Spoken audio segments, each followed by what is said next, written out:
Tiger force और नौजवान और हमारे MNAs, मिनिस्टर्स मेरी कॉल पे वो एक दरख्त लगा रहे हैं। वजीर आजम कह चुके हैं कि ये इलेक्शन की फोर्स है। टाइगर फोर्स ये सियासी रजाकार है। नैब जो है ईद के बाद दो तरफा टारगन बनेगी। क्या नेशनल अकाउंटेबिलिटी ब्यूरो पाकिस्तान के अवाम को अकाउंटेबल नहीं है? क्या ये बदमाशी का अड्डा है? एक नहीं 10 नए बुलाए जाएंगे। अस्सलाम वालेकुम नाज़रीन, आप प्रोग्राम रूबरू देख रहे हैं और मैं हूं आपका मेज़बान शौकत फराचा। सियासत अहम है, लेकिन अहम तर कौमी मामलात का भी ख्याल रखना पड़ता है। मुल्क के जनूबी हिस्सों में बारिशों ने तबाही मचा रखी है। दर्जनों इंसान हलाक हो गए, लुकमा अजल बन गए और लाखों की तादाद में इंसान बेघर भी हो गए। लेकिन हमारी हुकूमत आज टाइगर फोर्स डे मनाती रही।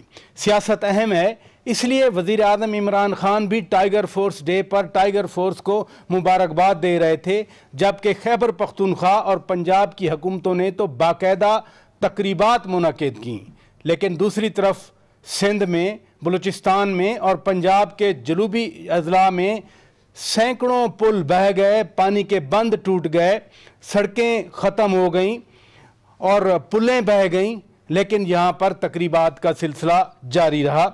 अलबत्ता सियासत से बालातर हमें यह चीज़ भी देखने में मिली कि पाक फ़ौज के जवान वो जूही में मौजूद थे, वो दादू में मौजूद थे, वो बलूचिस्तान में मौजूद थे, वो राजनपुर की रोदकोइयों से मुतासरा इंसानों की मदद करते हुए भी नज़र आए हमें। ये सियासत है और अगले हफ्ते कुछ अहम सियासी डेवलपमेंट्स होने वाली हैं। मरीम नवाज़ ने परसों यानी मंगल के रोज़ नैब के पास पेश होना है और शुनीद है कि वो एक बड़ा काफ़िला लेकर वहाँ पहुँचेंगी। इसी तरह से उससे अगले दिन वज़ीर आला पंजाब उस्मान बुज़दार को भी नैब ने बुलाया हुआ है और इल्ज़ाम ये लगाया कि उन्होंने शराब देने का, बेचने का एक लाइसेंस दिया है। क्या होगा, इन तमाम अमूर पर हम बात करेंगे। बहुत ही डिस्टिंग्विश्ड पैनल हमारे साथ मौजूद है। मैं तारफ़ करा देता हूँ, हमें ज्वाइन किया है जनाब डॉक्टर मुईद पीरज़ादा साहब ने, ख़ुद एंकर पर्सन हैं, दानिश्वर हैं। हमारे साथ मौजूद हैं बॉस्टन यूनिवर्सिटी अमेरिका से डॉक्टर आदिल नजम साहब डीन हैं और हमारे साथ मौजूद हैं जनाब आरिफ निज़ामी साहब, एंकर पर्सन हैं, तजिया निगार हैं। तीनों मेहमानों का बहुत शुक्रिया। डॉक्टर मुईद पीरज़ादा साहब, लोग 2 दर्जन से ज़्यादा इंसान पाकिस्तानी लुकमा अजल बन गए और इसी तरह से सड़कें बह गईं, पुल बह गईं, लेकिन यहाँ पर तो तकरीबात हो रही हैं। टाइगर फोर्स डे मनाया गया है आज बाकायदा तौर पर। देखिए, एक तो जो ज़्यादा लॉस ऑफ लाइफ हुआ है मेरी अंडरस्टैंडिंग है कि सिंध में हुआ है, जहाँ पर हुकूमत है पाकिस्तान पीपल्स पार्टी की गुज़िश्ता 12 बरस से, और कोई खातर खा इक़दाम जो हैं इसके हवाले से वो ले नहीं सके। एक तो ये एक ज़रूर जहन में आता है, लेकिन साथ ही यह है कि एक पैटर्न जो है रेनफॉल का, उसमें भी पाकिस्तान और इस रीजन में एक हमें फ़र्क नज़र आ रहा है, जिसमें एक एनवायरमेंटल चेंज आ रही है। और आज जो टाइगर फोर्स, तो खैर नाम मुझे बड़ा अजीब सा लगता है, लेकिन जो बेसिकली एक वॉलंटियर फोर्स है जिसने आज बुनियादी तौर पे आज के दिन से अहमियत यही है कि जो हुकूमत ने 3.5 मिलियन दरख्त लगाने का, सैपलिंग्स लगाने का एक प्रोसेस शुरू किया है। जो एनवायरमेंटल प्रोसेस, जो एनवायरमेंटल चैलेंज इस वक्त पाकिस्तान में है, वो उसका मुकाबला करने के लिए ही एक स्टेप है। उस हवाले से आज का दिन था। शायद अगर इसका फोर्स का नाम टाइगर फोर्स ना होता, इस फोर्स का नाम एक वॉलंटियर फोर्स होता, पाकिस्तान वॉलंटियर फोर्स होता या पेंडेमिक वॉलंटियर फोर्स होता, इसको इतनी पॉलिटिकल तरीके से पीटीआई की गवर्नमेंट प्रेजेंट ना करती। डॉक्टर साहब, मैं एग्जैक्टली मेरा सवाल भी यही है कि मतलब दरख्त लगाना बड़ी अच्छी बात है और अच्छे नोबल काम का शोल्डर लेकर आपने फिर टाइगर फोर्स को आज इंट्रोड्यूस करवाया। कोरोना के दिनों में टाइगर फोर्स आई थी, कहा गया था ये पक्का पकाया खाना देंगे, इमदाद देंगे, ना पक्का पकाया खाना कहीं गया, ना इन्होंने इमदाद दी। इमदाद तो बेनज़ीर इनकम सपोर्ट प्रोग्राम के जरिए गई, लेकिन आज बाकायदा तकरीबात का है ना, उधर से लोग मर रहे हैं। सिंध हुकूमत की रिस्पॉन्सिबिलिटी है नो डाउट, बट सिंध में मरने वाले भी तो पाकिस्तानी हैं, वो भी इंसान हैं। इधर तकरीबात हो रही हैं, खाली पंजाब में 520 तकरीबात हुई।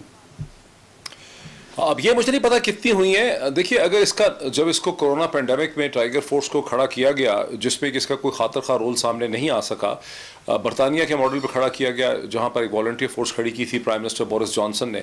अगर इसे पेंडेमिक वॉलंटियर्स कह देते, कोरोना वॉलंटियर कह देते, इसको एक पॉलिटिकल शक्ल ना देते, तो शायद इसके ऊपर जो एक रद्द-ए-अमल है, रिएक्शन है इसके खिलाफ, वो शायद इस किस्म का ना होता। चूँकि अब ये होता है कि सियासी हुकूमतें जो है वो जब भी कोई चीज़ करती हैं उसमें एक पॉलिटिकल माइलेज लेने की कोशिश करती हैं, तो इससे पॉलिटिकल माइलेज लेने की कोशिश की गई है।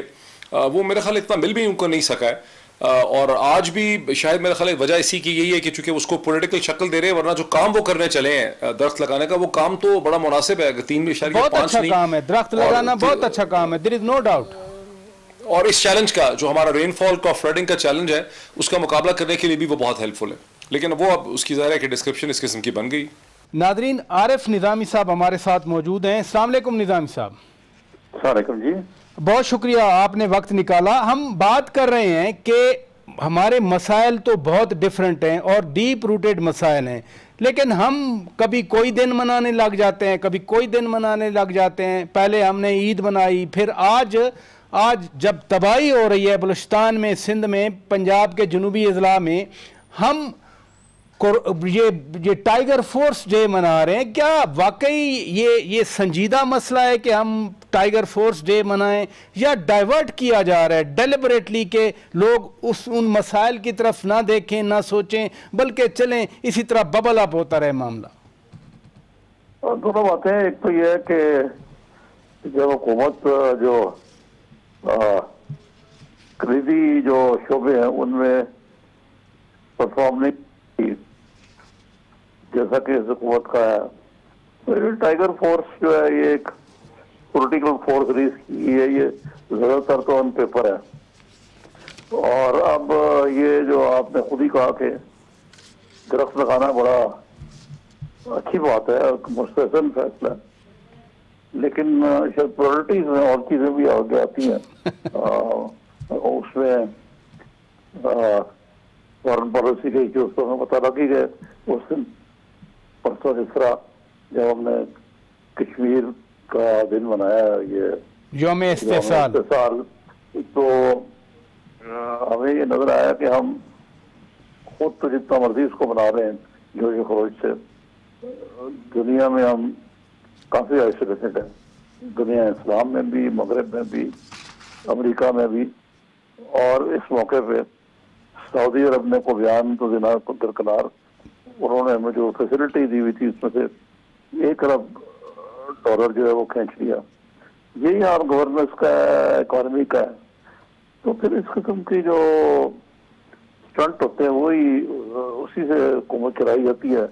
अब मसलन मैं आपको मिसाल देता हूँ कि जो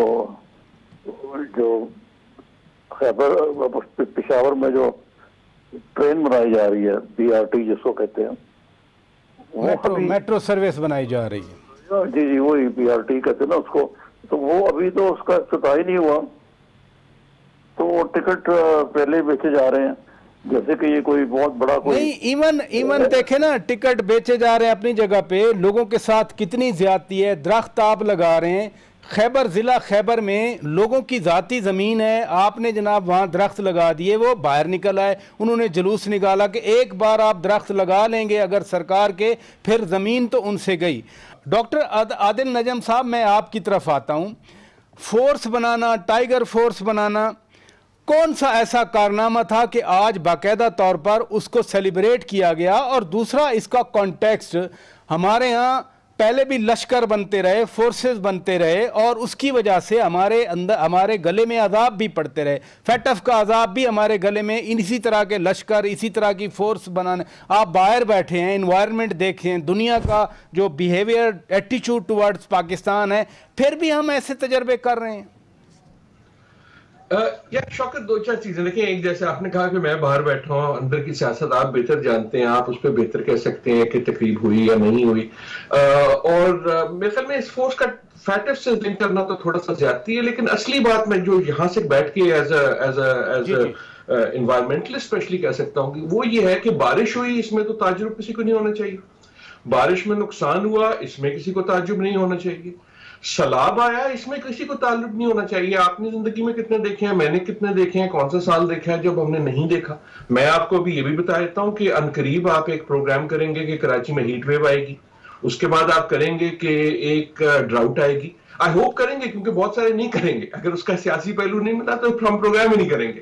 कहने का मकसद ये है कि जो आपका पहला पॉइंट था, ये सियासी मसले नहीं है, इन्हें सियासी मसला नहीं बनाना चाहिए। एग्जैक्टली सैलाब आना है, हमें इस साल भी पता था, हमें पिछले साल भी पता था, हमें 10 साल भी पहले पता था। मैं अभी आपको खबर दे देता हूं, अगले साल इससे ज्यादा आएगा, क्योंकि क्लाइमेट चेंज हो रही है। ये सारे जो मसाइल हैं ये बढ़ेंगे। ये वाली चीजें इससे बालातर होनी चाहिए, इनको इसका नाम नहीं देना चाहिए। मुझे हमेशा ये होता है कि ये जो हमें तख्तियां लगाने का भी शौक है, और ये एक हुकूमत दूसरी हुकूमत की बात नहीं है, मैं तो बेहसल कौम की बात कर रहा हूं। हम अपने घर का भी नाम रख देते हैं।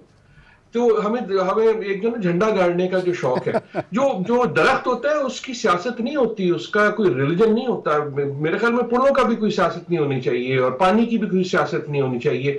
जब दरख्त उगता है तो वो साया सबको देता है। दरख्त जो है वो अगर फल देता है तो वो ये नहीं पूछता कि यार ये तुम फल खाने वाले जो हो, तुम इस हुकूमत की हो या तुम पिछली हुकूमत की हो। तो कहने का मकसद ये है कि सियासी सवाल ये है कि क्या हम कौम हैं या नहीं है, क्या हम फिरके हैं या क्या हम कौम हैं। और अगर हमने इस वक्त पे ये इसका सही जवाब नहीं दिया, तो चाहे वो एनवायरनमेंट हो, चाहे वो आलमी सियासत हो, हर उस मैदान में जहां कौम होना जो है वो एक लाजमी जुज है आपकी तरक्की का, उसमें आप मार खाएंगे। मेरा जो बुनियादी सवाल आपसे बाहर बैठने की बात थी कि टाइगर फोर्स को मैं फैटफ से नहीं जोड़ रहा, लेकिन पहले हमने ऐसी फोर्सेस बनाई, हमारे गले में पड़ती रहीं, उसकी इम्प्लीकेशन बनी, फिर भी हम फोर्स का नाम, टाइगर्स का नाम, ऐसी ऑर्गेनाइज्ड चीजें बना के फिर पेश कर रहे हैं दुनिया के सामने। देखिए, जनरल पॉइंट आपका बिल्कुल मेरे ख्याल में सही है, और पहले भी कहा गया कि ये जो मसाइल कौमी हैं, जहां आपको इम्पैक्ट कौमी चाहिए, वहां आपको अगर नाम रखना ही है तो कौमी रखें। आप उसको, जो हमें जरूरत है, हमें यूनिटी की है। हमें ये जरूरत नहीं है कि मैंने क्या किया, तुमने क्या किया। और जब हम इस किस्म की चीजें करते हैं तो यकीनन उससे ये होता है कि यार मैं जो हूं ना, मेरा शिमला जो है तुम्हारे से बड़ा है, मैं तुमसे बड़ा चौधरी। और ये तो हमारे पिंड की उसकी हिफाजत का सवाल आ गया ना। तो इसमें जो हमारी ये चौधरियों वाली जो लड़ाई है, इससे बढ़ के हमें एक कौमी यकजहती दिखानी जरूरी है। मेरे ख्याल में दरख्त, असली चीज जो है वो दरख्त है, और दरख्त का साया सबके लिए होना चाहिए। या सबके लिए होगा या किसी के लिए नहीं होगा। बिल्कुल। वो मुझे अगर सही तरह से वो शेर याद है कि शजर मोहब्बत का कुछ ऐसा लगाया जाए जिसका साया हमसाये के घर भी जाए, मिलता जुलता शेर है। मैं ब्रेक ले लेता हूँ नाज़रीन, ब्रेक के बाद आप वापस आएंगे, हम अपनी बात को आगे बढ़ाएंगे। Stay with us.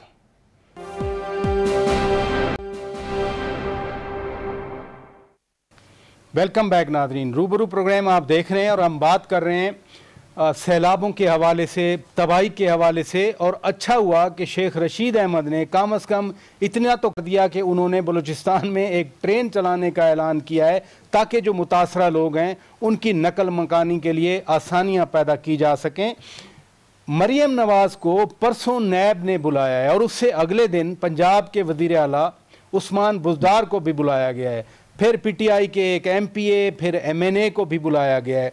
कल टुमारो आसिफ अली जरदारी साबिक सदर पाकिस्तान पर फ़र्द जुर्म आयद होनी है, और वो भी वीडियो लिंक के ज़रिए होनी है। तो ये सारी चीज़ें हमारे जो आने वाले सियासी माहौल है उस पर ज़रूर असरअंदाज होंगी।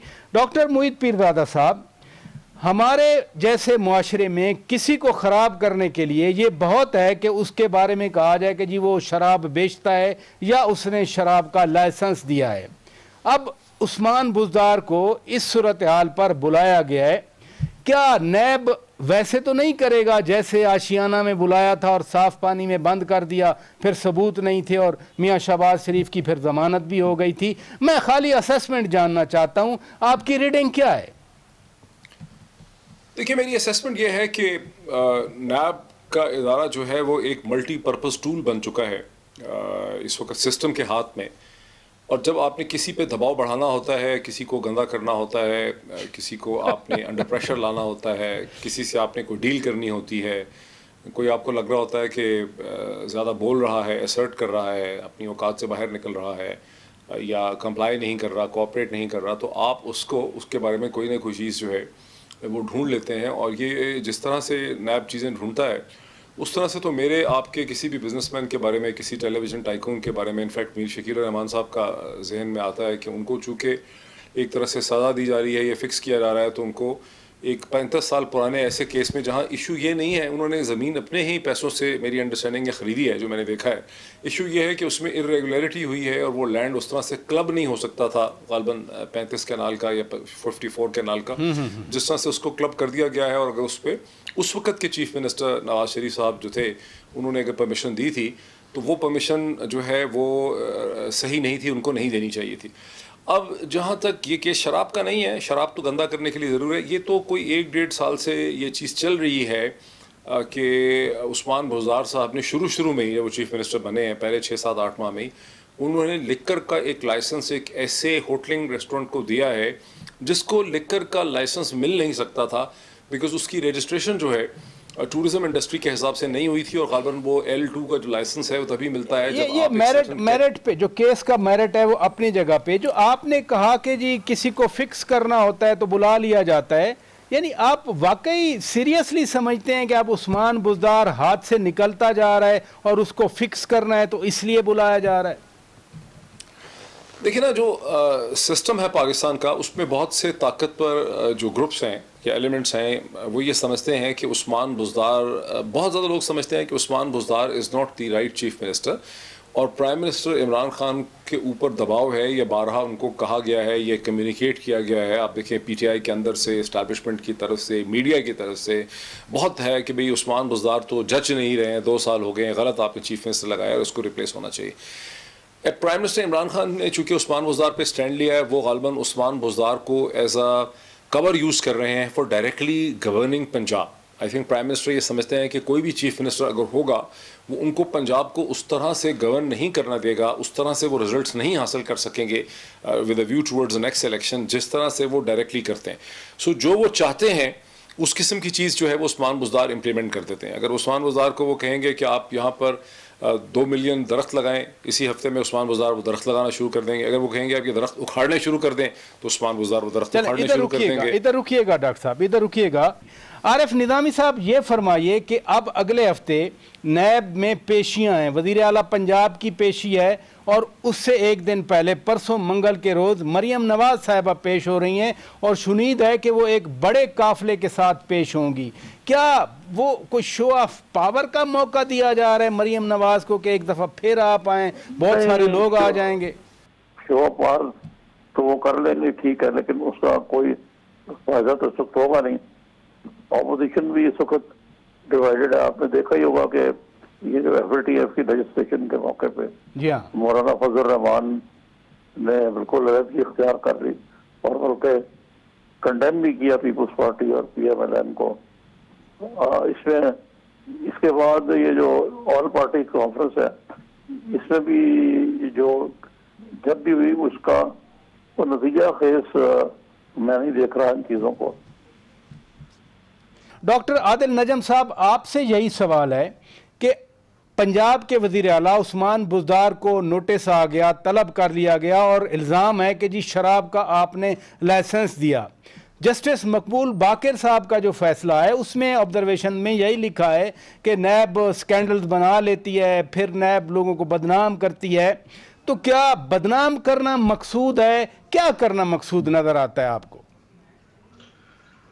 देखिए, अगेन मेरे ख्याल में जैसे निजामी साहब ने कहा कि, और उससे पहले मोईद ने भी कहा कि ये जो अमल है नैब का और एहतसाब का, ये एक तरह से हाथ से निकल गया है। और मैं अगर अगेन आपने जो कहा कि अगर हम आलमी सतह पे देखें कि दुनिया इसको कैसे देखती है, एक नैरेटिव मुल्क का भी तो बनता है। जी जी। तो एक नैरेटिव ये नहीं बनता कि एक पार्टी गलत है या दूसरी पार्टी जो है वो बड़ी करप्ट है। नैरेटिव ये बनता है कि यार ये मुल्क करप्ट है। My goodness. नैरेटिव ये बनता है कि यार इनके जो इदारे हैं ना वो सियासी तौर पे यूज होते हैं। ऐसा नहीं है कि बाकी दुनिया देख नहीं रही, उनको समझ तो आता नहीं कि ये हमारी कॉम्प्लिकेशन है, एक ये आया वो गया।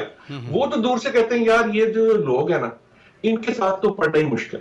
उसका एफडीआई पे भी असर होता है, दूसरा भी होता है। दूसरा जो आपने इसका जिक्र किया, एक मैं नुकता जो निजामी साहब ने कहा बड़ा जरूरी है, इस वक्त अगर आप दुनिया में देखें और पाकिस्तान को देखें कि पाकिस्तान के बड़े मसाइल हैं क्या और आने वाले क्या। एक कोरोना तो ट्रेलर था ना, अभी तो क्लाइमेट चेंज है, अभी तो जो आपका जो इंटरनेशनल जो एक मुतहर्रिक है उसमें आपने सऊदी अरेबिया के साथ देखा ही, उसमें कई और तब्दीलियां आनी है और हर वो चीज आनी है जिसके लिए आपको नेशनल कंसेंसस और नेशनल यूनिटी जरूरी होगी। सियासत में होते हैं जोड़ तोड़ भी होता है, लेकिन अगर तोड़ ज्यादा हो और जोड़ कम हो तो सियासत टूट जाती है। ये बिल्कुल दुरुस्त आपने फरमाया, बड़ा जरूरी बात जो बार बार आप फरमा रहे हैं। और जाहिर है बाहर बैठकर मुझसे या हम जो पाकिस्तान में बैठे हैं, आप ज़्यादा कॉन्शियसली देखते हैं कि दुनिया कैसे देख रही है पाकिस्तान को। और यकीनन टूरिज्म हो, इन्वेस्टमेंट हो, ट्रेड हो, लोग यही इमेज बनता है बाहर। लेकिन दुनिया का वैसे क्या होता है, अमेरिका में क्या होता है, अगर किसी पे कोई इल्ज़ाम है तो पहले ज़राए के ज़रिए खबरें लगाई जाती हैं, करैक्टर असैसिनेशन की जाती है, मीडिया पे उछाला जाता है, या पहले खामोशी से इन्वेस्टिगेशन की जाती है। जस्टिस मकबूल बाकर ने यही लिखा है एग्जैक्टली। देखिए दुनिया में भी जब खराब होता है तो खराब होता है, अमेरिका में भी सियासत यकीनन जरूरी होती है, और यहाँ तो स्मेयर की जो सियासत है और किसी का मुंह काला करने की जो सियासत है वो तो उसकी तो तारीख भी ज्यादा है और उसकी हमें बहुत नजर भी आती है, बरतानिया में भी नजर आती है। लेकिन असली चीज वही है जो आप कह रहे हैं कि अगर हमारा एतबार उठ जाए, अगर अपने मुल्क का एतबार उठ जाए अपने कानून के इदारों से, अपने जस्टिस के इंसाफ के इदारों से, तो फिर इंसाफ से एतबार उठ जाता है ना। जैसे पहले वो मोहित ने कहा कि जनाब अगर ये हर एक ये सोचने लगे कि यार ये इदारा जो है ये इंसाफ का नहीं है, ये इंतकाम का है, जी हाँ, तो फिर वो इंतकाम भी नहीं रहता। कहने का सिर्फ मकसद ये है कि देखें, आई अंडरस्टैंड कि सियासत जो है वो ये पार्टी हो वो पार्टी हो, हर पार्टी ऐसी, हर पार्टी अपनी मोहर लगा लेती है, कोई उसको टाइगर फोर्स बना देता है, कोई कुछ और बना देता है। लेकिन किसी वक्त तो हम इतने मैच्योर होंगे कि हम इस स्टैंपिंग ऑफ सियासत से निकलें। सवाल ये है कि ये जो इस वक्त जो बड़े मसाइल हैं हमारे, दे रिक्वायर कि अच्छा अगर यार तोड़ की सियासत हो गई है तो अब जोड़ की सियासत पे भी तो आओ ना। एट सम पॉइंट जब आपने तोड़ ताड़ दिया सब कुछ, तो किसी को बैठ के उसको वापस जोड़ना भी होगा। बड़ी जबरदस्त बात की डॉक्टर साहब आपने, कि बड़ी जबरदस्त आपने बात की कि कम से कम हमें जोड़ना है और ये वक्त है कि हमें जोड़ना चाहिए और जोड़ने की तरफ ही कोशिशें करना चाहिए। ब्रेक ले लेते हैं, ब्रेक के बाद जब वापस आएंगे हम अगले हफ्ते से जो इंडाइटमेंट यानी फर्द जुर्म आयद करने वाली बातें हैं उस पर बात करेंगे ब्रेक के बाद।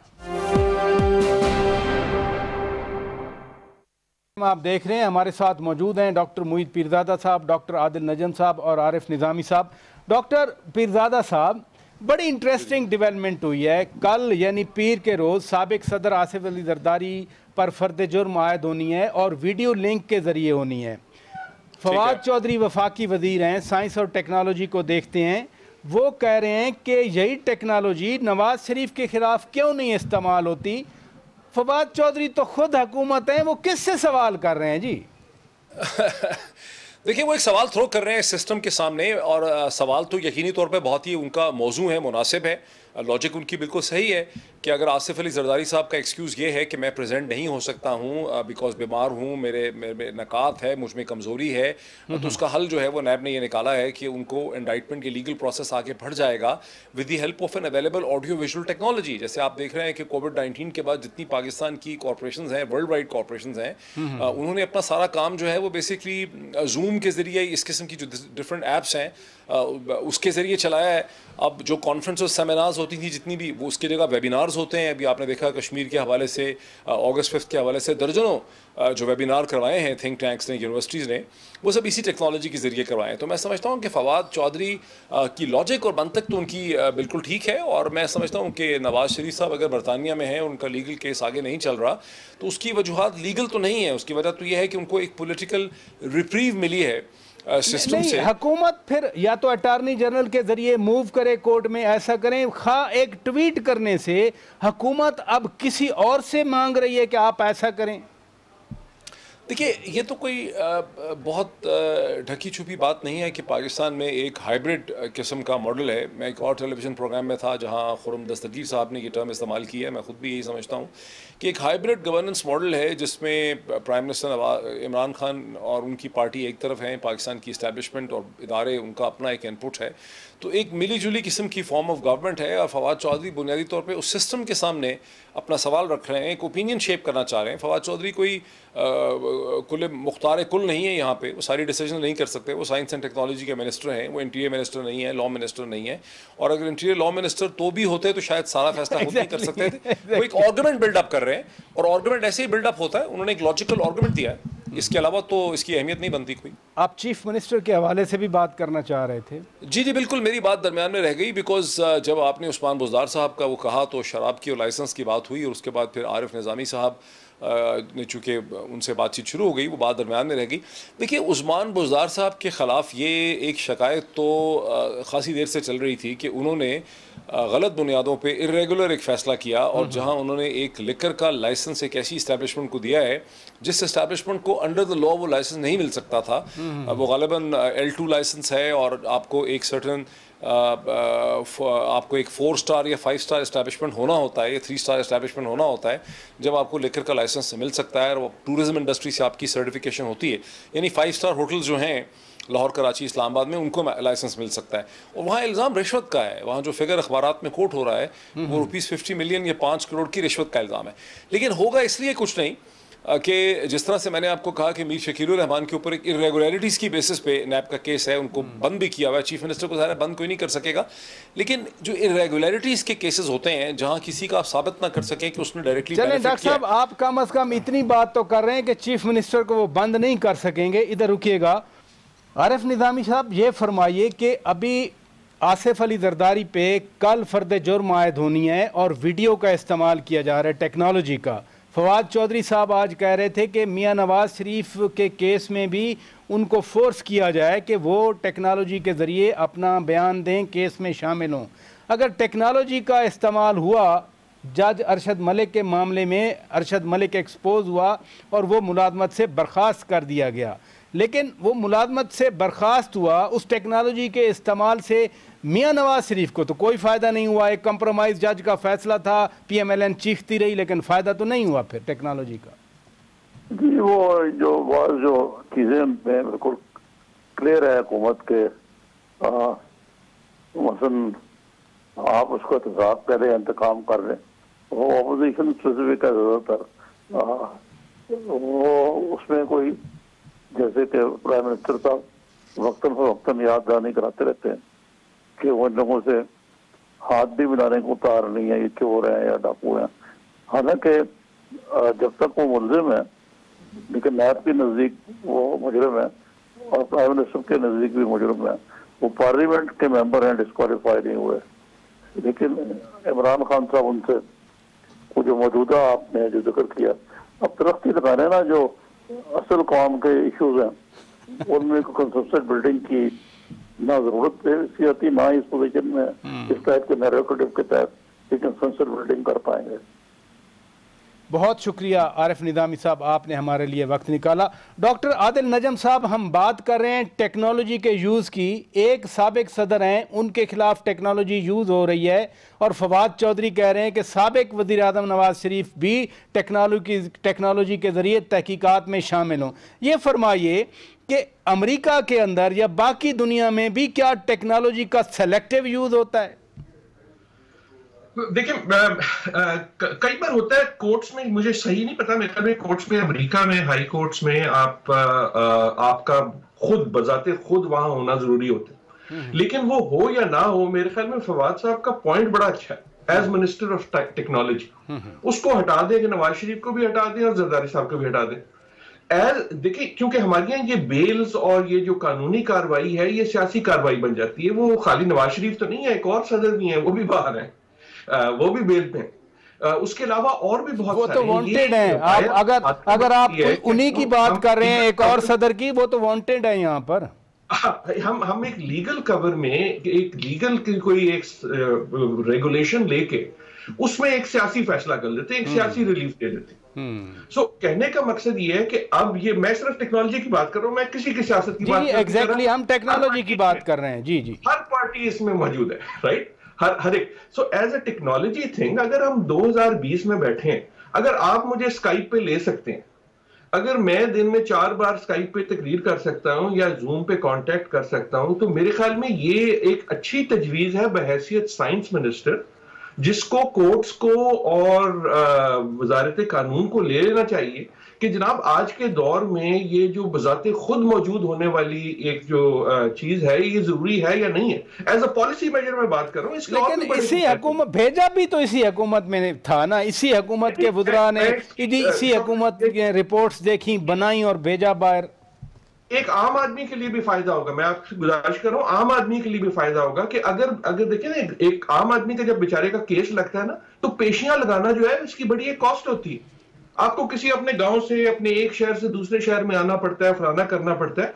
ये तो एक अच्छी बात है मेरे ख्याल में, इसको सुप्रीम कोर्ट, जुडिशल काउंसिल और वजारत कानून को ले लेना चाहिए। खोसा साहब जब जस्टिस खोसा साहब थे ना, chief justice of Pakistan, justice Khosa साहब ने तो ये परमिसिबल करार दिया। मुझे याद है पहला केस जो कराची से था, कोई वो वीडियो लिंक के जरिए हेयरिंग हुई और बाकायदा तौर पर इसको प्रमोट किया गया है, और उसमें कुछ आप कार्रवाइयां कर सकते हैं कि मसलन अगर मैं अगेन फ्यूचर की बात कर रहा हूं, अगर किसी की बेल होती है तो उसमें एक क्लॉज होना चाहिए कि जनाब आपकी बेल है, लेकिन अगर आप मौजूद ना भी हुए तो आपको हाजिर होना होगा। सो कानून में इस किस्म करके कि ये जो हम एक, क्योंकि असली चीज जो है वो असली मेरे ख्याल में प्रॉब्लम ये है कि हम ना सिर्फ हर किस्म के कानून और रेगुलेशन को एक सियासी हरबा समझ हमने बना लिया, बजाय इसके कि कानून और रेगुलेशन का पर्पज ये हो कि काम जो है वो हो, इंप्लीमेंटेशन जो हो। हम हर कानून को उस दूसरे बुज़ारका साहब के केस में मेरे ख्याल में यही हो रहा है कि हर रेगुलेशन को हम एक पॉलिटिकल हरबे की तरह इस्तेमाल करते हैं कि यार अच्छा रूल बन गया है, अब इसको मैं कैसे टेढ़ा करूं, कान को ऐसे करके पकड़ूं कि जो चीज मैं करना चाहता हूं लेकिन हो नहीं सकती। बात तो वही है डॉक्टर साहब, बात तो वही है ना कि सियासत है लेकिन अहम कौमी मामलात की तरफ तवज्जो होनी चाहिए। बहरहाल बहुत शुक्रिया डॉक्टर आदिल नजम साहब, आपने वक्त निकाला। डॉक्टर मुईद पीरजादा साहब बहुत शुक्रिया, आपने वक्त निकाला। आरिफ निज़ामी साहब बहुत शुक्रिया, आपने वक्त निकाला। नाजरीन, अपने मेज़बान शौकत पराचा को इजाज़त दीजिए। खुदा हाफिज़।